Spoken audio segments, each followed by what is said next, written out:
Yeah, absolutely. So before Q4 though, my introduction to Q4 was through a crew called the Leftist Lounge.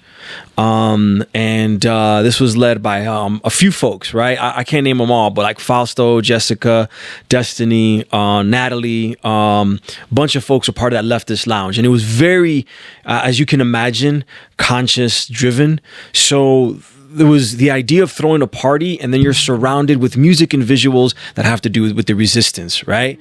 But also it was a collective. There wasn't. We also met and we talked and we hung out and we do all that other stuff, right?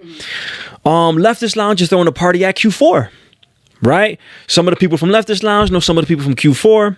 And they throw a party there, right? And then that was my introduction to see the space. And then I saw the space activated in a way where that like the upstairs and the basement complemented each other, but also the vibe was just right, that I hadn't experienced in another space. The creator, the director, I don't know whatever you want to call him, Johnny Barra, invites me after the party happens, after Leftist Lounge happens, after the party happens, he invites me back. And a few other folks too, and he's like, "Hey, we're gonna do this open mic. We're gonna call it 20 hertz by 20 kilohertz." And myself and Gabe were the hosts of this open mic. And I don't know if you ever went to that, right? But the open mic was a consistent event that happened at the Q4 space that brought in such an eclectic group of individuals throughout the city of Chicago, but also cats from different parts of the world be dropping in. They're like, "Oh, you got to go to Q4, right? And check out, the open mic scene. You got to perform there." And that was evident just from what we saw on the stage. I mean, we saw MCs, poets, rock, rap. I mean, a didgeridoo, for real. Like a didgeridoo. I saw that one time on the open mic, But in addition to that, too, a lot of the people that went there were involved in different community actions throughout the city of Chicago. And we went there because we felt safe. You know what I'm saying?